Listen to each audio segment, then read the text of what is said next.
ఈరోజు మాగంటి గోపీనాథ్ గారు ఈ శాసనసభలో లేకపోవడం అనేది నిజంగా దురదృష్టం. మొట్టమొదటిసారిగా ఎన్నికైన నేను ఆయనను కొద్ది రోజులుగానే చూస్తున్నటువంటి వ్యక్తిగా, ఆయన ఎన్టీ రామారావు గారికి అభిమానిగా ఉన్నప్పుడు ఆయన పెట్టిన కటౌట్స్ని కూడా చూడడం జరిగింది. మాగంటి గోపీనాథ్ గారు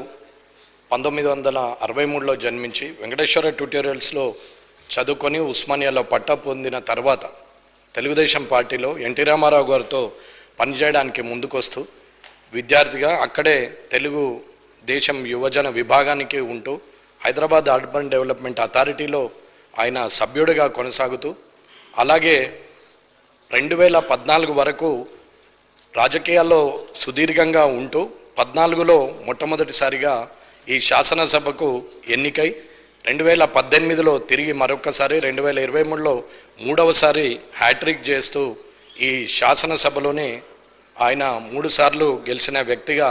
నిలుస్తూ జూబ్లీహిల్స్ నియోజకవర్గానికి ఎనలేని సేవలు చేస్తున్నటువంటి మాగంటి గోపీనాథ్ గారు సినీ నిర్మాతగా, సినీ రంగంలో కూడా అగ్రనటులతోనే సినిమాలు తీసి ఇవాళ చిరస్థాయిగా ఎన్టీ రామారావు గారి అభిమాని ఎవరు అంటే మాగంటి గోపీనాథ్ గారనే పేరు ఉండే పరిస్థితిలో, అలాగే రాజకీయంలో కూడా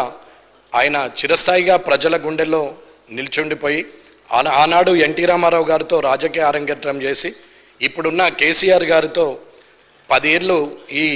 శాసనసభలో సభ్యుడిగా ఉంటూ ప్రస్తుత శాసనసభలో కూడా సభ్యుడిగా ఉన్నటువంటి గోపీనాథ్ గారు ఈరోజు లేకపోవడం దురదృష్టకరం. అలాగే